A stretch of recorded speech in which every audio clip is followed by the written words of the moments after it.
You're listening to the Mind Your Business podcast, episode number 7. Today, we're going to talk all about how to manifest and realize your goals in business. Stay tuned. Hi, I'm James Wedmore, and I've built a 7-figure internet business that offers the financial freedom to do what I want when I want. And I'm the first to say that hard work and hustle are not essential ingredients for your success. So, how do you build a thriving business from the inside out? This is the Mind Your Business podcast, featuring myself and co-host Phoebe Mroczek. Hello, ladies and gentlemen. Welcome back. Welcome to the show. I'm your host, James Wedmore. And I'm Phoebe Mroczek, your co-host. You can just say host, okay? Host, okay. All right. Gosh. We're getting there. Warming up to the idea.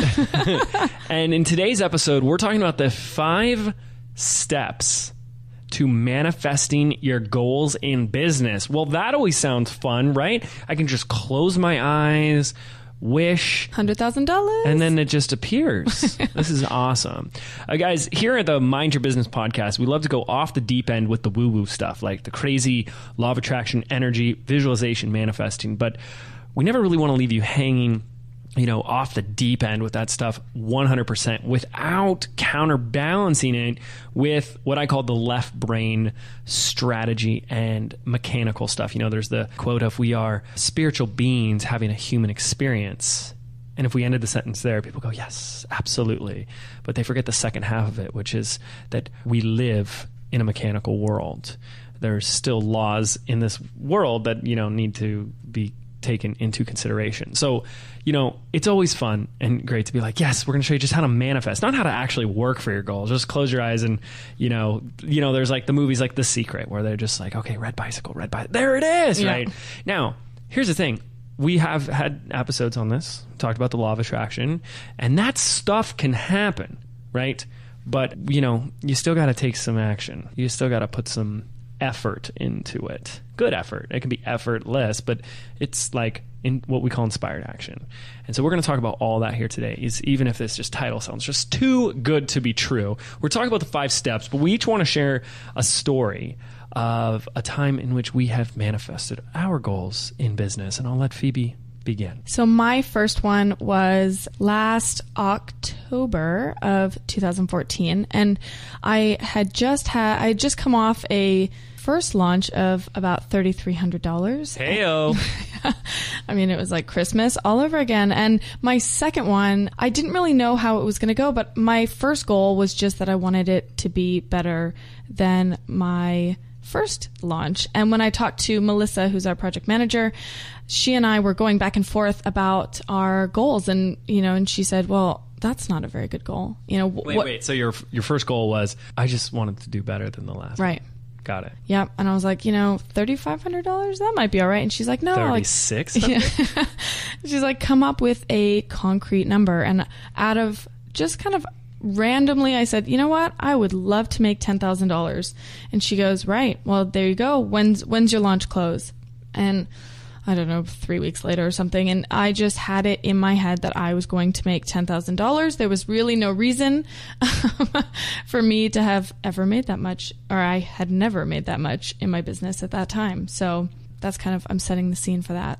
And then I guess we'll kind of work our way through, and I'll tell you what happened. Yeah, don't reveal the secrets yet, what that's you did. Fun. But how much did you, on the day you closed, how much did you actually make? $10,250. Shut the front door. Yeah. Oh my goodness. I already knew that, but I had to ask you anyways for the audience.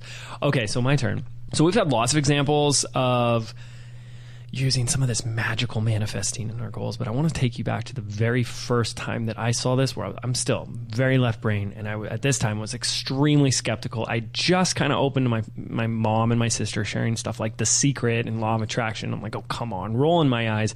And I remember having a dream where I was kind of told how, like in the dream, like how much money I was going to make that day. And I was a bartender at the time. So even though we said we're going to, how to manifest goals in your business, this was me still in the career space. And I was a bartender. And I remember waking up and immediately just writing down the number $100. It sounds so weird. And I barely remember the dream now, but it was like this whole thing of like, write down $100 and focus on that. It's like so weird. It was like, because I just watched the movie a couple days ago and My sister had given me the book to read. I was like, okay, this is so ridiculous. What am I doing here? But I did, and I wrote that down on an old receipt. I go into work as a bartender, and here's the thing. I was bartending the day shift in the week, like the worst shifts possible. So average tips is like $40 if I'm lucky, because you just get a few patrons, the regulars, and they're not going to give you that much.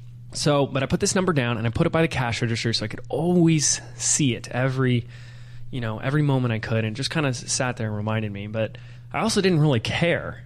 Like we're going to talk about detachment and stuff like that. I wasn't like, if this doesn't work, then right. Oh my gosh, I'm no good. Like I don't work. Sure enough, some of the weirdest things happened. And to give the short version of it, I had 2 friends come in and visit me for the first time. It's not like they ever had come in before, let alone on a weekly basis or anything. And they come in and they get one beer and they're like, we just wanted to hang out with you and like see how you're doing. And then they like both left me $20. I was like, wow, that was really generous of them. And a few other random things happened. Again, this is like 2007, 2006. And I left with like $102 that day. That is awesome. At the end of the shift. And it was crazy. It was like, I'd never made that much at a lunch shift before. And it was just like, I was like, come on. No way. Like I was still very like skeptical, shaking my head. And some of you guys are going to hear it as well and be like, no, okay, that's just a coincidence. And who knows, maybe it was. But there's been a lot of examples since then. And so they've worked. It's worked. Well, even if it didn't work, it's still $100. It doesn't hurt. Exactly. It's not like anything is lost because of it. And some people say, well, it's a self-fulfilling prophecy. It's a placebo effect. Well, we can get into that in another episode. But the placebo effect, no one really talks about, but it just proves the power of the mind. Right. People say like, oh, well, it's just a placebo effect. It's like, well, wait a second. A placebo effect happens when someone takes a sugar pill and has an altered state of being in their body. Just by saying, yes, this is going to cure my headache. Well, what did that then? The sugar didn't do it. The thought did. The belief did. So that's just the placebo effect in and of itself is proof that there's like something to this, right? And then of course there's theorists that have said that the placebo effect has actually gotten more powerful over the last like 10, 20 years. Like they have to do bigger blind studies. That's interesting. Very interesting, right? That like we're all strengthening our brain muscles, our thought power, which I think is really cool. Again, we're going down the rabbit hole a bit. So we are just at the beginning of planning a big multi-6-figure launch together, Phoebe and I.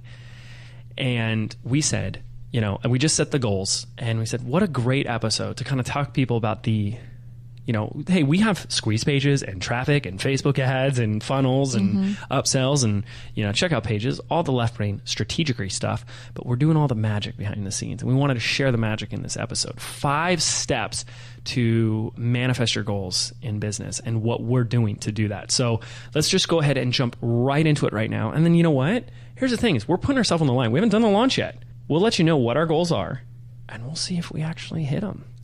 We might not. There's like just as much chances of not hitting as hitting them, right? So you'll get to kind of see, like maybe try this out if we actually hit our goals. Like maybe there's something to this. Come back on episode 15 and we'll report back. Well, so I'll actually start with the first one. So the first step in our 5-step process is to clearly define your goals. And I think this is a really important one when we get into, manifesting and goal setting and all of that, but making sure that your goals are really defined. And so the first way that we do that is to have a monetary and a time-driven goal. So that is how much and by when.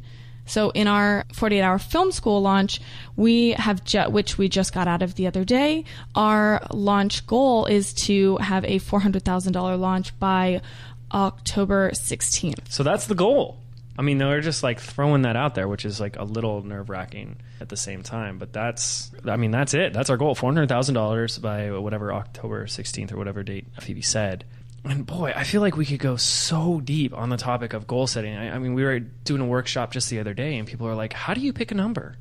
That was going to be my question. Yeah. Yeah. So one of the things that we do, and I think we talked about it in a previous episode, if not, we're talking about it right now, is that I actually create 3 goals and 400,000 is our middle of the road goal, which is one of 3 goals. Then we have what we call a wimpy goal and a hairy, scary goal.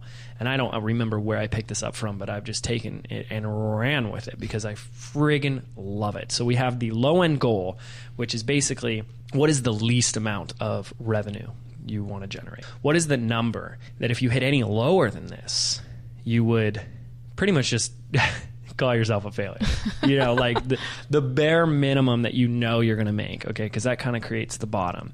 And then you have this, what is a number that if you shared it with your team, your friends, your peers, your family, they would just think you are bat crazy? And I mean, you just write that down. Like, what is a number that people would think you're just crazy for going after? And that becomes our stretch goal. And we always want to have a stretch goal. And then, of course, we find something somewhere sweet spot in the middle. But it's so funny because people set a goal and they either do this. They either go, ooh, is that too big? Is that too big? I think that's not really realistic. And then if it's too small, they go, oh, what if I limit myself? What if I write down 400,000, but we could have really done 500 if I didn't write that down? This is ridiculous, guys. Okay. And it just gets so yucky. So this is why I create 3 goals. It kind of softens it and makes it less of a, oh my gosh, it's all or nothing if I pick the wrong number. Like, you have to have this skill with goal setting. That's ridiculous. Just pick a friggin' number. However, we will say this, and we like saying this, is that you get what you expect. You get what you expect. You write that down. You get what you expect. So we did this exercise earlier. Phoebe, on a scale of 1 to 10, 10 being absolute conviction, believability, certainty, and confidence, 1 being not a chance in hell, right? Where are you on that scale that you are going to generate $1 million by the end of next week? I would unfortunately have to be probably a 2.5. Hey, that's better than 1. Better than 1. And then watch this. Where are you on that scale that you're going to wake up in the morning tomorrow? I would have to be a 10. You're like a 15. Yeah, right? exactly. Like it's not really going through, like, the average healthy human being isn't really going through, like, am I going to wake up tomorrow? That doesn't really cross our thoughts every day. So when you notice that there is a level of certainty with some things in our heads, like we know the sun is going to rise tomorrow. We all know it. And you feel that sense of certainty. And then we have a level of such doubt and just like, not going to happen, that you're going to generate an extra $1 million in the next 7 days. You start to feel what certainty and uncertainty really feels like at the total extremes, right? And then you want to play in that zone. And you want to find the number that is just outside of still feeling certain. Like, yeah, I can do that. I can do that number. I think I can, boy, maybe I can do that. I don't know, but it might be like that's kind of where you want to dance in. You don't want to just throw out, I'm going to do $1 million, like because someone said it's cool to do $1 million, right? Because you get what you expect. And if you say I want to make $1 million in the next 7 days and you don't believe it, then you're not believing it is what you really expect is to not get it. Like if you're just being real with yourself. Right. So, when I look at this number 400,000, I'm sitting there going, yeah, that's pretty, like on a scale of 1 to 10, 10 being a absolute certainty. Like it's an 8 or 9, you know, 7 on a bad day and a 9 on when I'm feeling really good. Right. And as the meeting went, I felt like it was slowly going up. Yeah. Up. Now, why is that? Tell me why that believability and certainty went up during our planning meeting. Well, because then we started, first of all, I think it was like the power of the collective. We all started to like really kind of put some power behind it. And so once we had that goal on the table and then we started to plan it out, it just became so much more real. And we were all expecting it. It was just going to happen. So what did we need to do in our planning process to get us to 400,000? And we had a plan mapped out. So now watch this. Because what Phoebe just said is like mind-blowing for anybody who's coming from this. Like, yes, I want to manifest all my things and close my eyes and they all appear.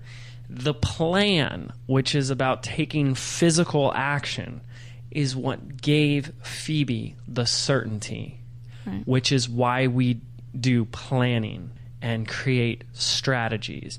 Because it's that stuff, it's the actual plan of what I should do that gives you that feeling of expectation, of certainty, of confidence, of feeling good that it's coming. We don't just close our eyes and say, like, I don't need to do a single thing. I mean, you can, and you can try it and prove me wrong, but for most of the stuff that we do in this mechanical world, we're going to have to take some sort of action to get it.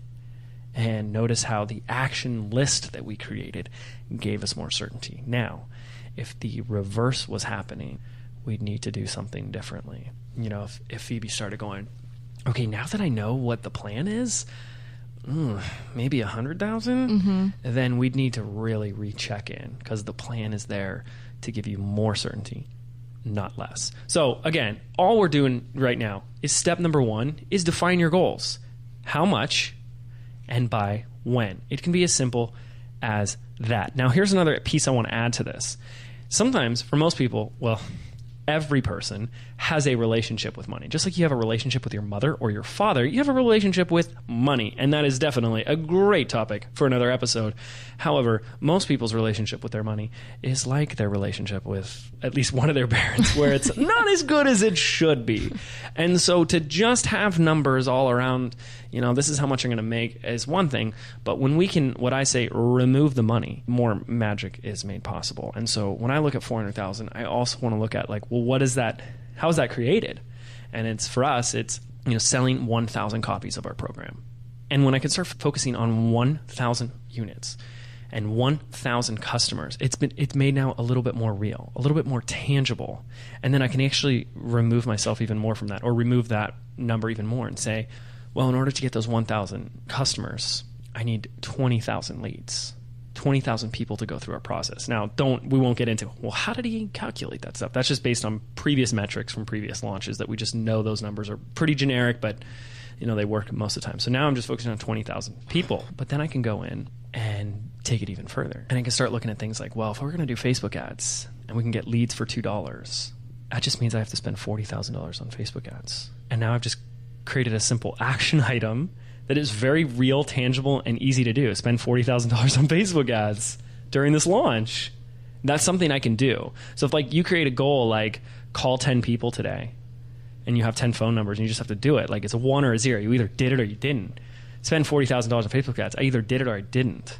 And make $400,000 can sometimes be really hard for people. Well, that's why I think it's so important when you have this big, hairy, scary goal, or just even your middle of the range. If you haven't done that before, that is going to frighten you. But the more you kind of pick at it and figure out what that actually looks like, it's just going to make it so much easier in your head to, taking small bites, one bite at a time. And so if, for us as a team, once we put it on the table, it was right, so that's the number. It's a non-negotiable. And I think that is, for me, something that is really important, just the way I approach my own business and also in this launch, is what is the non-negotiable and what is that number?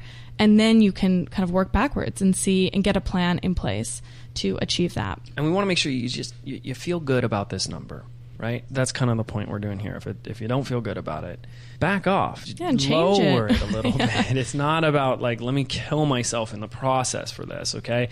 You got to be ready for that number. Okay, so then after we identify this, we put our goals everywhere. So what are some of the things that you do, Phoebe, once you know what your monetary goal is? So I love this one because this was something that I personally did. And I think this was kind of my little secret behind my $10,000 launch, was that I put it everywhere. I love phone reminders. So not only did I have a little background on my phone that said 10K, and that was my lock screen, my home screen, and then I also had little reminders throughout the day. So I set at least 2. I believe during the launch I actually even had 3, and it was just, all it said was congratulations on $10,000.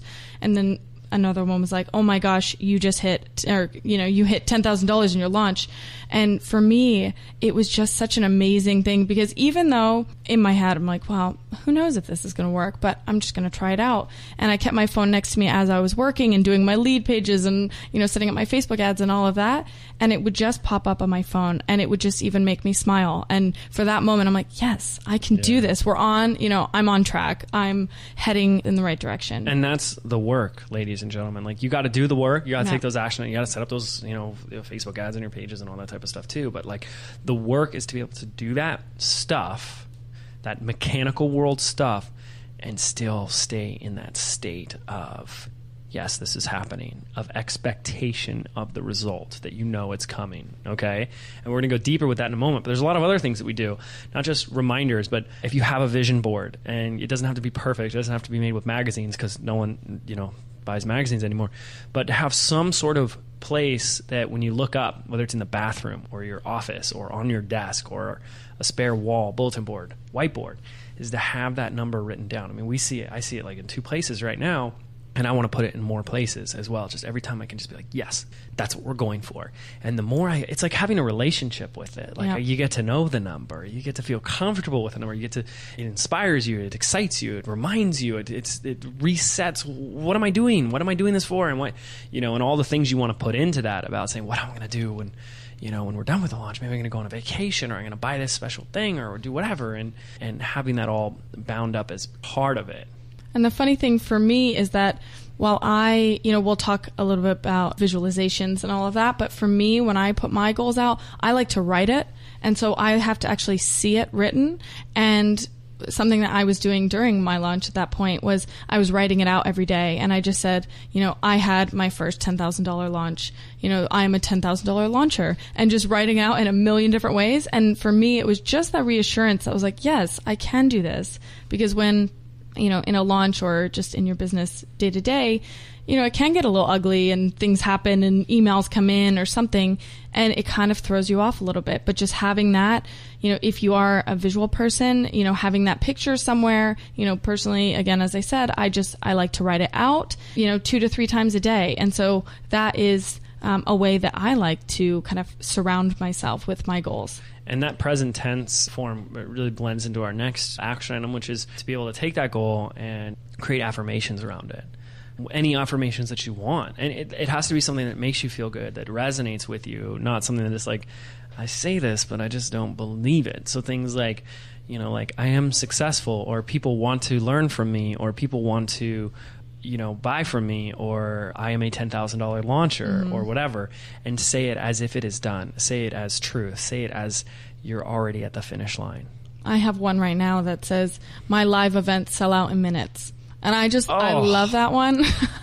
That's a great example. Yeah, when I say it gets you a little excited, exactly. right? You're like, yeah, and that's what we're looking for. Listen, it's not the words like saying it, just like, someone's out there going, okay, I'll make that happen. Right. It's when you say it, it should spark something. If you're like, I always look at things like, I do the scale 1 to 10. You'll see that a lot with me, because I think like emotions can be looked at as a scale. Like there's a scale of 1 to 10 of positivity, there's a 0, and then it goes into like the negative emotions. And if you're just like, if I just check in with you, like, Phoebe, right now on a scale of 1 to 10, how do you feel? And 10. Just be honest. Lies. How do you feel? Like, how do you feel right now? It's been a full day. We could be a little tired. Where you feel? I'm feeling about an 8, I would say. Awesome. So you check in and you're like, I'm an 8 right now. Okay. Yep. And like I always say, like, you never really reach the 10. It's always right outside reach. And if you could say this affirmation, like my live events sell out minutes, and if it at least makes you an 8.5, then it's working, because all it's doing is raising that vibration. We'll talk more about this in the next episode, why this stuff is so important. But I think that's a great one. Is my launch, I always accomplish my goals. Mm-hmm. There you go. There's one right there. I always accomplish my goals. That's an awesome one, because that just even like perks me up. I'm like, oh yeah, that's a good one. I like that. Yeah. I like to say things like, I am a powerful manifester. That's a good one. So there's so many that we can come up with. Okay, you want to talk about sharing your vision with others, because I think this is one, when it comes to things like law of attraction, that some people say do not share it with others, right, and others that say that make sure to share it to others. And I'm always like, I don't have like a preference on either one. Well, I think for me, I like to share it with other people. I'm very careful about who I share my visions with. I think that's key. So when for example, this $10,000 launch, when I was talking to Melissa, if I had told that to my mom or my family or somebody who didn't actually know what I was doing or anything in the industry, they would have said, well, you're never going to hit that, or made me feel a little bit down about it. And Melissa was the opposite. She's like, well, duh, I know you can do that. That's, it's already done. And so I think that was really, that's really what like made me hit that goal, I think, was a lot of involving her in the process. So I think that's the secret right there, is you share it with only the right people and do not share it with the wrong people. Now, how do you identify which ones? Here's how you identify which people to share it with. If you feel like you're letting somebody down if you don't hit it, if you feel like they're going to rub it in your face if you don't hit it, if you feel like they're going to say something like, see, I told you so, mm-hmm. That's not the right type of people. Right. And you might not have any of those people in your life yet. People that like get this the way that we get it, where it's like, cool, I'm going to hold that space for you. I'm going to, like see you in that $10,000 launch. And I know you can do that. And if you don't do it, they're not sitting there saying like, well, you're just not doing good enough, or some judgment, Right. right? And if there's no one around there, you feel like you can get that to someone to be like that person that sees you as like perfection, don't share it with anybody. Quick note about that was right at the end of my launch. It was the night before. And so I was living in Berlin at the time, and we were 6 hours ahead. So technically my launch closed at 6 o'clock in the morning. And about midnight the night before, I was just kind of messaging with Melissa, and I said, you know what? It's okay. I still hit $7,800, and I'm pretty psyched about it. I'm pretty pleased. And she's like, I just have a feeling you're still going to hit that 10,000. Wow. And it even like gives me chills now that I'm telling it, because it was at a time when I almost didn't, I stopped kind of believing in myself a little bit, as like, silly as that sounds, but she just knew it was going to happen. And I woke up at 6 o'clock in the morning and had 2 orders, or however, well, I don't even know how many orders come through, but another, 2,200 or whatever it was come through. And I just wrote to her at 6 o'clock in the morning and was like, I can't believe that just happened. How did you know? And she's like, oh, it wasn't even me. It was just you believed the whole time. You just kind of tripped up a little bit at the end. Yeah, which happens, right? Yeah. This is why we do these things like what we're talking about now with putting your goal everywhere, because there's going to be things during your launch, your promotion, your next project, whatever it is. So we're talking about like launches for most of these, but it could be anything in your business. But there's going to be things that show up that to you mean you're not going to hit your goal, that it's not realistic, that it's not going to happen. And this is where a lot of the work is to get back into that awesome space that you're probably starting to feel as you go through this episode. Like some of you guys are going to start feeling really good just listening to this, and that's the job, that's the work, is to stay there as much as possible. So we're talking about a lot of ways, like once you identify the goal, like where do you put this? You write it down, you journal it, you create affirmations, you say affirmations. One of the things that I do, we're not going to go too crazy down this rabbit hole today, is I do a lot with crystals. I learned a lot about how to use crystals effectively. Some of you guys out there might use them. Some of you guys are like, what are you talking about? I'll definitely talk about them in another episode, but I use them to create what's called like a crystal grid, and I set intentions and put energy into those, which I learned from one of my mentors, and I was just like, holy cow, this stuff is freaking awesome. But there's a lot you can do with this goal, but it's there to always remind you and you feel a little bit better. So that's step 1, clearly identify and define your goals using the measurable, monetary, and time-driven approach. So the second one is now so once you've defined your goal, know what emotion this money or experience is going to bring you. So how is it going to make you feel once you have accomplished your goals? Yes. And this is a really easy step. What's it going to feel like? Like if you could just picture yourself, like once you've hit this goal, what are you doing and how are you feeling? Because everything that we're doing in our life, everything that we want physically, like materialistically, is to chase a feeling, is to chase after an experience that will create a feeling for us. And when you realize that you can create that feeling right now, we get access to so much more power and magic. So what is that? What is that feeling? That's step 2, is identify that. And you don't want to proceed to step 3 until you really get clear about that. And I think that we talk, in the first step about affirmations, and this can kind of be a little bit tied into that if you are speaking those emotions. So just making sure that you are really embracing those emotions right now, as opposed to how you're going to feel. And one thing that I know that I used to do several years ago was just kind of frame it in like a negative way. So something like, I am not, I don't know, not a $10,000 launch, or like, I haven't. I'll finally feel out of debt or something. Right. Yeah, it's the classic example. I'll finally, I won't feel lonely anymore. Right. It's like, no. What does not feeling lonely feel like? Right. It's like, well, it feels loved. It feels worthy. It feels accepted. It feels good. It feels confident. Good. That's what we're searching for. So what will hitting this $10,000 launch feel like? Well, it'll feel like, just feel like joy. It'll feel a relief. It'll feel fun. It'll feel like accomplishment. For us, what does this $400,000 launch feel like? For me, it feels exciting. It feels invigorating. It feels just like gratitude, grateful. It feels powerful, right? And those are the type of things. That's it. That's step number 2. Step number 3, this is the clincher. This is the huge one.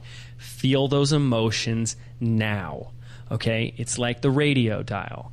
You just identified what station you want to be at. You want to be on the station of joy or confidence or love. And in order to access that, you need to tune to it now, because what got you here won't get you there. You can't be on 98.1 FM if you're stuck on 640 AM, right? So you have to do the work to tune to that now. That's why you get what you expect. And you're going to expect not good things if you're feeling a negative emotion. Fear, doubt, worry, stress. Stress is a negative emotion. It's an experience of worry that it's not going to work out or that it's not going to happen the way that you want it to. And we need to find a way for you to feel that good emotion. You're not doing a launch, a business, a project, or whatever to feel stressed. You don't go, I love... We lie to ourselves. A lot of entrepreneurs do and say that, I love the hustle. And it's like, yeah, but if there were an easier way, would you do that instead? Right? Maybe if you could take a little time off, maybe. We're searching for that positive emotion. The goal is to create that positive emotion. And the work that we think, it sounds backwards. It really is, but you got to feel that emotion now.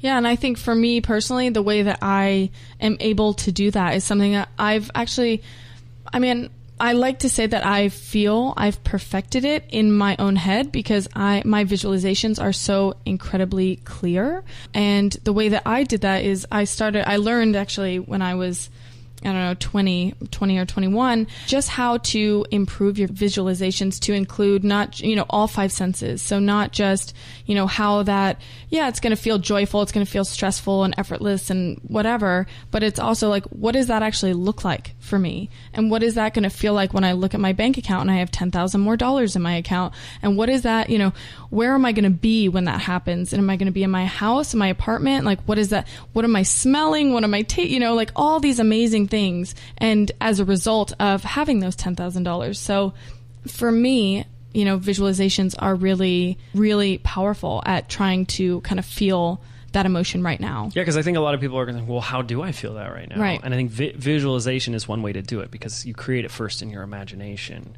before you create it out in the world. Right. It's hard to picture, if you're sitting in a shack on the side of the road, it's difficult to picture this huge mansion. And, that's just not even something in your head that you can, It's like too far of exactly. a stretch. Right. But, we know visualization and the power of the imagination is powerful because, Phoebe, if I get you to close your eyes right now and get you to imagine a whole ripe lemon, right? You see that lemon in front of you? You see the color of the rind. You can feel with your hand the grooves of the rind of the skin. Now I want you to imagine that you cut that open and just and grab a slice of that lemon and just stick it right into your mouth and bite into it. And most people, when you do that, they feel I can feel it in the sides you of my have mouth. A physical sensation, right? A physical response to an imaginary image of a lemon in your mouth. Like, holy cow, how powerful can our visualizations really be? Yep. So we do a lot of visualizations, or I do a lot of visualizations. I'll do visualizations about our customer. I'll imagine what our audience, viewers, it's like cheating, but I visualize how they experience me. I will imagine them sitting at their computers, watching our free video series, just freaking out on the edge of their seat. Like, this is incredible. They're lit up. They're excited. They're passionate. They're taking notes. And yes, and I can see them, what they look like, how they feel, how their body posture is. I can see myself in their computer on the screen going, holy cow, they're grabbing their friends. I was like, take a look at this. This is amazing. We need this right now. This is awesome. And I will do that all day long. When we get on a webinar, we do the same thing. They're sitting there going, yes, this is awesome. This is amazing. Okay. I do the same visualizations for myself because now that I've done a lot of launches and projects and stuff, I remember certain times when I just got done with a webinar, just got done with a launch, and you're sitting there and you're opening up your inbox and you see all the orders that come through and you're looking at the stats, you're looking at the money, you remember calling your family and your friends, and you're just like, oh my gosh, look at what we just did, and we just did that. And I just started visualizing that. Whether I'm remembering from the past or creating it out of my mind for the first time ever, I'm creating that future experience. Not necessarily because like exactly how I created my mind is going to create that, but because it then stirs up that emotion. So you can do it and be like, this is stupid. It just doesn't work. Well, there's no feeling behind it. You gotta find a way, your own way to friggin' feel it. Actually feel it, because what you expect is what you get. And if you expect this to be stupid and not work, guess what? You're right. Because when you're right, right? So I find ways to just go from a 7 to a 7.5 or an 8 to a 9. Anything I can do. And if it means sitting there and getting passionately fulfilled at the very fact that someone on the other side of the world might just be geeking out about my content for the first time and saying, who is this guy? Oh my gosh, I love this. This is what I want. Yes, yes, yes, yes, yes. Boom. And I don't know how far you want to go with this, but we have crazy examples of people that found us in the most odd ways. Like someone had told them about somebody else and they went to Google them and like were looking for them and found us instead. One person who was actually a scholarship winner for one of our products, and just the way he found us was he's like, I just decided to clean my spam mail up and your email was in my junk folder. And I was like, I just decided to click on it that one day. And it's just like absolutely incredible when we like open ourselves up to receiving on that level. You know, just the weird, mysterious ways that people end up finding us. I mean, I've seen people like who found my launch through my own hometown. Like I just saw you on a Facebook ad, and they drive by and like see me. They're like, James, I just watched your video. Like it's just crazy world out there. But we are finding ways to get that emotion now. That's step 3. Now, step 4 is going to be one of the most important parts that we talked about. You know, you can't just sit in your house doing all these visualizations, getting really excited and cross your fingers, and $10,000 is magically going to appear. So number 4 is get into action.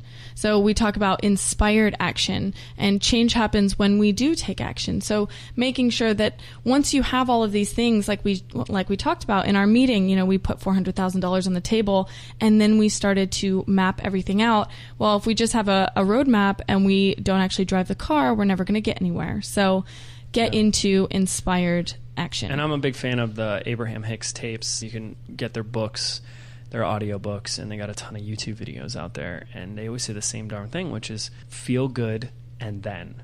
Feel good and then. And that's exactly what we're saying here. Is step number 3 was to feel that positive desire, emotion, feeling first. And then what you'll discover is from that place, if you really observe, that there are like just inspired actions that you can take from there all the time.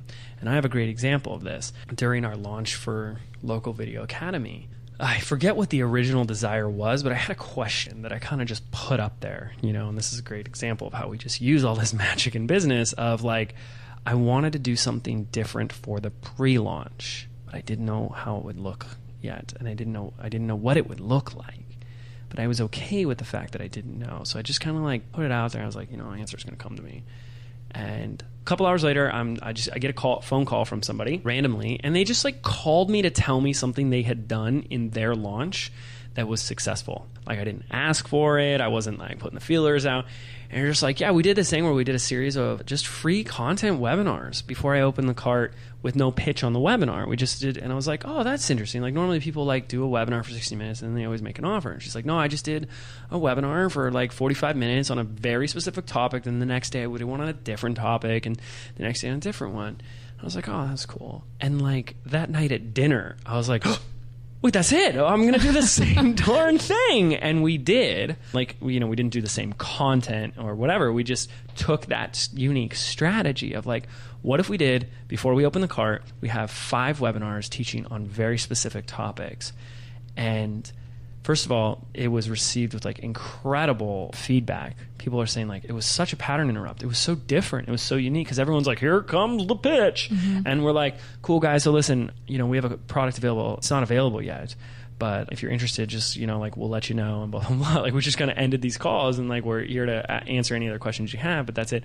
And then when the cart did open, we had the highest sales open on an open day that we'd ever experienced before. And I get feedback from people like one-on-one when we did our live event too. Everyone was like, that was so unique and that was so awesome, and we just loved that. It was so refreshing. That was the word people kept using, was refreshing. And that was kind of me like putting out what's an idea, what's an opportunity, what's something, and like that's how it just kind of came in, and it was an inspired action item because of that. Yeah, I think that's, for me, when I think about, what you're just saying, it's just putting it out there. When you like ask the right questions, you're expecting the answer is going to come. And the fact that you didn't just like force the issue, you just kind of left it open and there it came. That's pretty cool. You know, the book The Alchemist. Did you ever read The Alchemist? Yeah. I mean, the whole book talks about how there's signs everywhere. And I hear so many people that are just like, they so put themselves in such a powerless position because they just walk around saying like, I don't know what to do. I don't know what to do. I don't know what to do. And like, that's just basically like covering your eyes, blindfolding yourself to any signs that are available. And I firmly believe that if you want to see those signs, that like, you know, as weird as this might sound to some people, the universe is there to guide you every step of the way. You just have to get like, it's like learning a new language. You just have to get really good at interpreting it. And when I was able to hear someone just tell me what they had done and me to be able to just like interpret that into like, I should use that. And there are other times when I've heard what other people have done and I go, I should not do that. Like, thank you. This is an example of what not to do. And I'm glad I saw that example as well. Like, you know, if they somebody told me something, how they like scammed people and did something shady, I'd be like, cool, a great reminder of how not to be. Thank you. You know, and to be aware and open to those, I really, truly believe you can be guided by that every single step. And I don't really care at this point in my life because of the results I've been able to achieve, if that makes me sound crazy. But I am always open and looking for that. And I say we because I really like push my team on that. Like we look at like divine timing in our launches and synchronicity with, you know, certain events and stuff. And things just like don't feel right. So we move it, you know, and I love that. Like when we plan out our launches, you know, we kind of approach the calendar like, all right, well now how does this feel once the dates are in? We kind of survey the team a little bit. And if we need to push it up or back or whatever, you know, we are very open to doing that, all of us, which I think is really important. And the whole like feeling right or not comes from if you have a belief that the universe or God or, you know, whatever, wants you to have everything that you want, wants you to thrive, then it's trying to communicate with you every step of the way. It's saying like, well, you still like, it's like being a parent and having kids, which I am not a parent that has kids, but I can just think about, you know, when I am a parent, I can think about being a kid and having parents, that your parents want you to succeed and they want you to thrive, but they're not going to do it for you. They're not going to take your tests. A good parent shouldn't be taking their tests and doing the homework for their kids, but they're going to guide them along the way, and they're going to make sure that they don't get into trouble, and they're going to make sure they avoid, you know, bad things. They're going to take care of them. And if you kind of approach, this is me, if I approach my life the same way, in that it's really out there to look out for me, and I just have to be aware of the lessons and the signs and the right decisions to take. And I've had things where like you just like, oh, I'm so glad I listened to my gut on that one and didn't do it. And then there are other times when I was like, I should have listened to, you know, which is always great because either way it's reaffirming this belief. Right. And so now when we're talking about action, you know, once you do get into action and you start to make stuff happen, I know that a lot of us focus kind of on the destination. And so we, you know, when we look to celebrate things, we only wait to celebrate until the end. And so one thing that I personally like to do is to celebrate the small victories. And we do that also in our team when we kind of achieve little milestones along the way. So in order to kind of celebrate the small victories, you have to be tracking your progress. So what are the little milestones along the way? And I think that's important when we're talking about inspired action is, you know, having those things available so that you can celebrate that, you know, kind of lift your vibration, get you excited, get you pumped. And whether that's momentum or inertia or whatever that is, you know, it does work and it helps and it just kind of pushes you over the edge a little bit more. Yeah, I just really think we could do an entire episode on how, and we probably will, on how to discover and create a distinction for what inspired action is versus just taking action, right. Which so many people just say. Phoebe, what do you think is an example in your life, and I'm kind of putting you on the spot here, of a time that you took action that wasn't inspired action? I mean, I would say I've had a lot of things. A lot of my examples will probably have to do with travel. So if, you know, when I was kind of trying to figure out what I was going to do, I just decided to randomly travel. And that wasn't necessarily inspired, but it was just motivated more by fear of like not being happy where I was. And that's so funny because like for most people, travel is like the opposite. It's like It's an inspiring experience to feel free. What about in business? Because I know we've talked a lot just personally about some of the clients that you've taken on and some that you've said yes to, and you were like, I know I shouldn't be saying yes to this, but I do because like I see the money and you know, it's kind of hard to say no to that. Do you feel like some of that is just like the ego and the dollar signs got you to say yes, but at some level it didn't feel... For sure. I mean, that is, you know that because we've talked about it, but just when you're early on, you become a yes person. And so you see the dollar signs behind a different project or a new client or something. And I certainly have fallen victim to that. So tell me what was going through your head when you said yes. Like, pick one of these specifically. You don't have to tell us the details. We don't want to know anybody's names or anything, but you said yes to them. Okay. And what were some of the stuff like internally that you were going through? Like, what did it feel like when you said yes or were thinking about saying yes? I mean, just internally, it was a battle to say yes. It was like one of those, I didn't really want to push the email to say, yep, I'll take it. And I just, But why did you say yes? Because I knew it was going to, when I actually looked at the project, I thought, oh, you know what? This is actually going to be a lot of money. Yeah. So when I saw it as that, and it was something that I had worked on, kind of the same industry that I work in, and it felt familiar, but at the same time really unfamiliar, because normally I was taking on clients that, I really resonate with, and I resonate with their message and what they're trying to accomplish, who they're trying to help. And this time I just I didn't feel that way. So there was a conflict. And then you don't have to go into the story of it, but at the aftermath, right? Are you like, I'm glad I did it? Were you, initially, like, you can always look back and have no regrets and all that stuff. I'm grateful for the learning experience. But like right after it happened, were you like, I'm so glad I said yes to that? Or were you like, why didn't I just listen and say no? Like, where were you at on that? It was definitely the latter. I thought to myself, oh, I knew this was going to happen.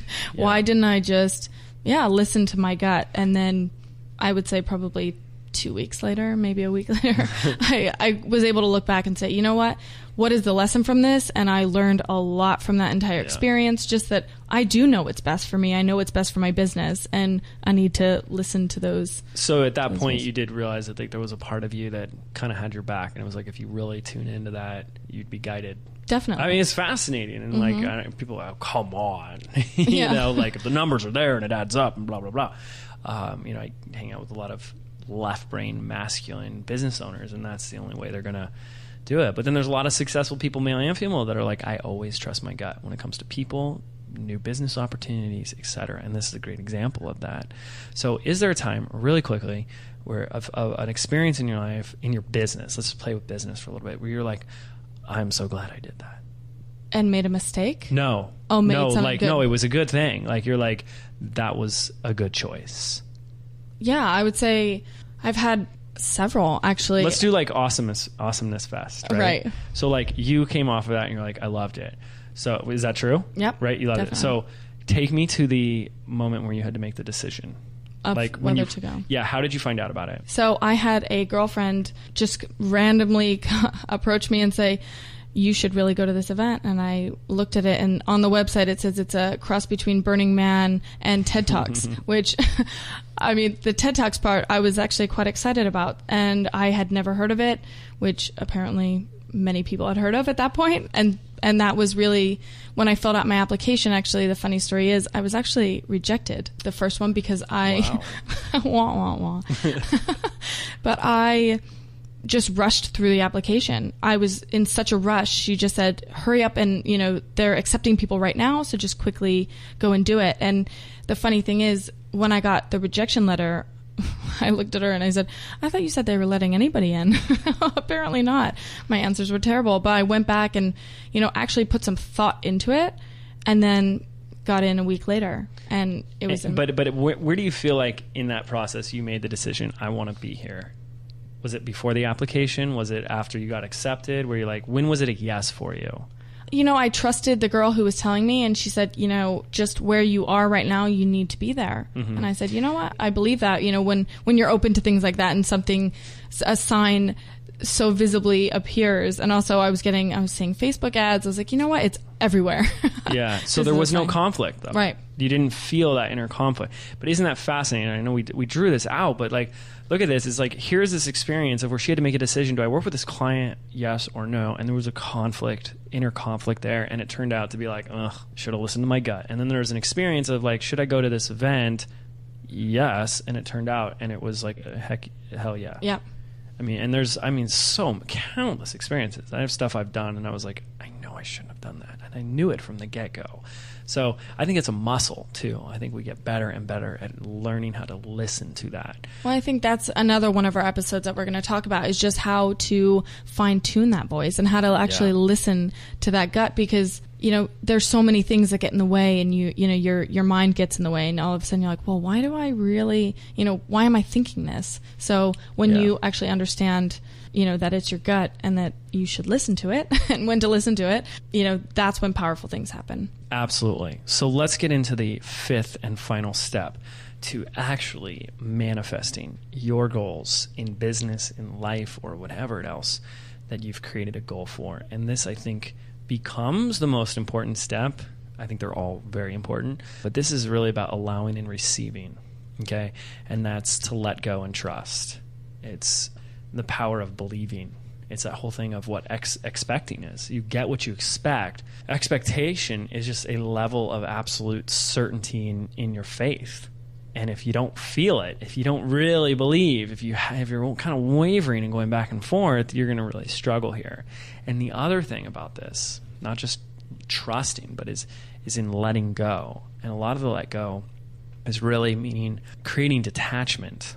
So one of the things I learned when I was going down this rabbit hole of learning things like manifesting, law of attraction, is this analogy of a radar screen. So you remember the little 3-inch radar screen that they show you in the movies in a submarine, where they use the sonar to have a ship that's coming.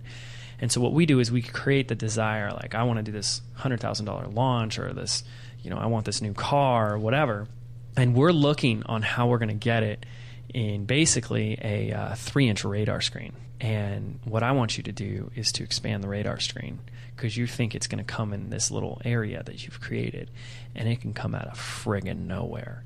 And it usually does. And for us to actually think that we know how it's going to show up and what exactly it's going to look like is just freaking ridiculous. So it's a very contradictory thing here, because you say this whole thing about manifesting is about kind of yielding the power of universal law and the universe itself to help you in all of this. But then we don't want to give up any control. We have to determine, no, it has to look like this, and it has to be done like this, and it has to show up on this day at this time and be this very specific way. And it's like, well, listen, it's like delegating to a team. It's like, if you're going to ask for help, you got to trust that they're going to do it their way. It's going to be there, what you want, but you got to let them do it their way.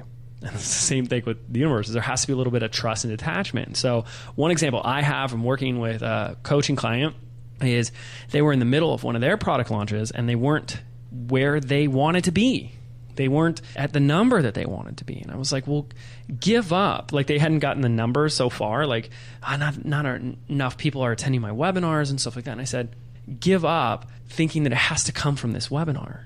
And he's like, well, what do you mean? I was like, listen, all you wanted was this 200,000 was his goal. I was like, that could come from anywhere. That could come from, so many different ways. That could come from, once people buy, you get them on a phone call, and now you're talking about taking them to a live event or working one-on-one.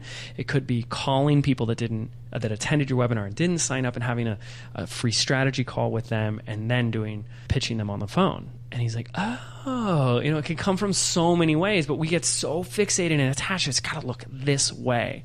And, I'm always open to surprises, to letting it come in a completely different way than I would have never expected. Well, and that's something for me that's really difficult, is to kind of let go of that. I understand the, trust that it's coming, and, getting really excited about it because it's already a done deal. If you've been doing all the other stuff and affirmations and all of that, it's in your head, it's already done.